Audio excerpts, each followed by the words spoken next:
صل علی سیدنا محمد وعلی آل سیدنا محمد وبارک وسلم۔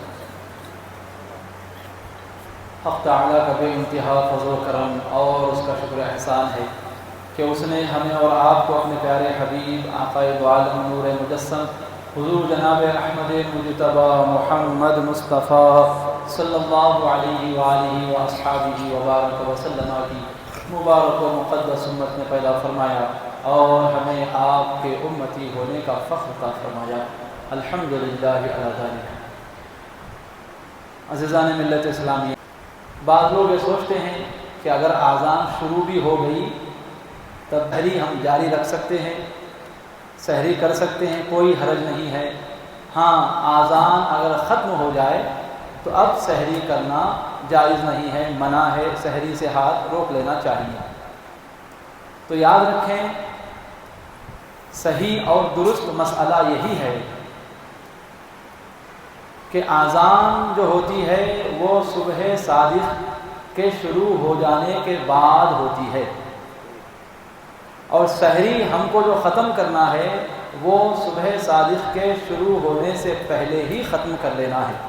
اگر کوئی اذان کے وقت سحری کر رہا ہے تو اس کا یہ مطلب ہوا کہ وہ صبح صادق کے بعد بھی سحری کرنے والا شمار ہو رہا ہے۔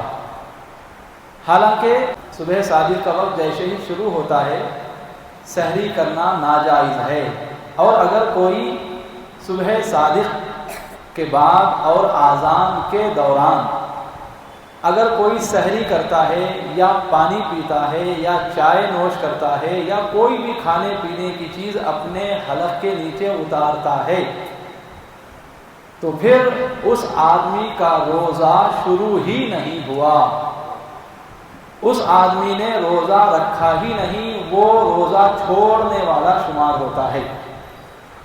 پھر ایسے آدمی کے لیے ضروری ہے کہ جب رمضان گزر جائے تو پھر اس ایک روزے کی قضا کرنا، یا ایسے جتنے روزے کہ اس نے اذان کے دوران یا صبح صادق کے بعد بھی کھایا پیا ہو، ایسے جتنے روزے اس نے رکھے ہیں حقیقت میں وہ روزے ہی نہیں ہیں، اور اتنے تمام روزے وہ چھوڑنے والا شمار ہوگا، اور اتنے تمام روزوں کی اسے رمضان کے ختم ہو جانے کے بعد قضا کرنا ضروری ہے۔ ایسا اکثر ہوتا ہے، دیہاتوں میں بھی ایسا چلتا ہے اور شہروں میں بھی ایسا ہوتا ہے۔ گھر کے جو بڑے لوگ ہیں وہ بچے کو کہتے ہیں جب اذان شروع ہو جاتی ہے اور وہ کھانا پینا روکنا چاہتا ہے تو ماں باپ کیا بولیں گے ان کو؟ صرف ماں باپ نہیں بولیں گے بلکہ جاہل ماں باپ یا گھر کے وہ لوگ جو علم دین سے نا واقف ہیں وہ اپنے بچوں سے کہتے ہیں نہیں نہیں ابھی وقت ہے۔ جب مؤذن صاحب لا الہ الا اللہ جب وہ ختم کر لیں گے اذان، اس جملے تک آپ جو ہے یہ کھا سکتے ہیں پی سکتے ہیں، کوئی حرج نہیں، یہ کھانا پینا جاری رکھو۔ بعض لوگ تو یہ بھی ایسا بھی کرتے ہیں کہ اگر محلے میں یا گاؤں میں 3 سے 4 مسجدیں ہیں تو پھر اگر اذان ایک ایک مسجد سے شروع ہو رہی ہے تو لوگ کیا سمجھتے ہیں اور لوگ کیا کہتے ہیں؟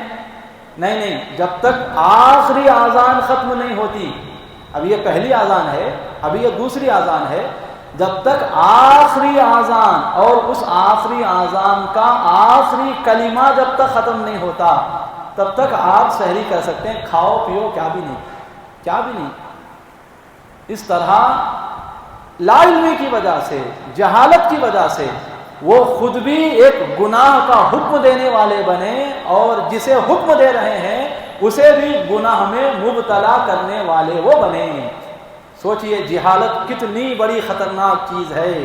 اسی لیے کہتے ہیں علماء کرام کہ جہالت سے بڑی نحوست، جہالت سے بڑی غربت، جہالت سے بڑی خطرناک بیماری، جہالت سے بڑی تباہ کرنے والی چیز، جہالت سے بڑی نقصان پہنچانے والی چیز، جہالت سے زیادہ نقصان پہنچانے والی چیز پوری دنیا میں کوئی نہیں ہے۔ سب سے زیادہ خطرناک اگر کوئی چیز ہے تو وہ ہے جہالت، کیونکہ اگر شیر آپ پر حملہ کرتا ہے زیادہ سے زیادہ کیا ہوگا؟ آپ کی جان جا سکتی ہے، یا ہو سکتا ہے کہ آپ کے بدن کا کوئی حصہ، کوئی عضو ڈیمیج ہو جائے، کسی عضو کو نقصان پہنچے۔ سانپ اگر کاٹے زیادہ سے زیادہ کیا ہوگا؟ آپ مر جائیں گے۔ اگر کسی نے آپ کو زہر کھلا دیا زیادہ سے زیادہ کیا ہوگا؟ آپ مر جائیں گے، قبر میں چلے جائیں گے۔ لیکن جہالت ایک ایسی بیماری ہے، جہالت ایسی خطرناک چیز ہے کہ یہ آپ کو مارتی نہیں ہے، آپ کو زندہ تو رکھتی ہے، لیکن قیامت میں آپ کو دوزخ پہنچا کر ہی دم لیتی ہے۔ قیامت کے دن آپ کو اللہ کی ناراضگی کا سامنا کرنے پر مجبور کر دیتی ہے۔ جہالت ایسی بیماری ہے کہ جس آدمی میں یہ بیماری ہوتی ہے وہ آدمی اس کتے کی طرح ہوتا ہے جو نہ گھر کا ہوتا ہے نہ گھاٹ کا، یعنی وہ نہ دنیا کا رہتا ہے نہ ہی وہ آخرت کا رہتا ہے۔ نہ دنیا کی زندگی وہ کامیاب طریقے سے گزار سکتا ہے، نہ قبر کی زندگی میں اسے راحت ملنے والی ہے، نہ ہی آخرت میں اسے کوئی سکون پہنچنے والا ہے۔ تو لہٰذا اسی لیے کہا جاتا ہے کہ حسب حال آپ پر جن مسائل کا سیکھنا، یعنی جو عبادتیں آپ پر فرض ہو چکی ہیں ان عبادتوں کے کم سے کم فرض، واجب، سنت مؤکدہ کے جو مسائل ہیں ان مسائل کو سیکھنا آپ پر لازم و ضروری ہے۔ تو یاد رکھیں، اگر آذان شروع ہو جانے کے بعد بھی اگر کوئی کھاتا ہے پیتا ہے، زیادہ نہیں، اگر وہ ایک دانہ بھی اپنے حلق کے نیچے اتارتا ہے، پانی کا صرف ایک قطرہ بھی اپنے حلق کے نیچے اتارتا ہے تو وہ روزہ رکھنے والا شمار نہیں ہوتا ہے۔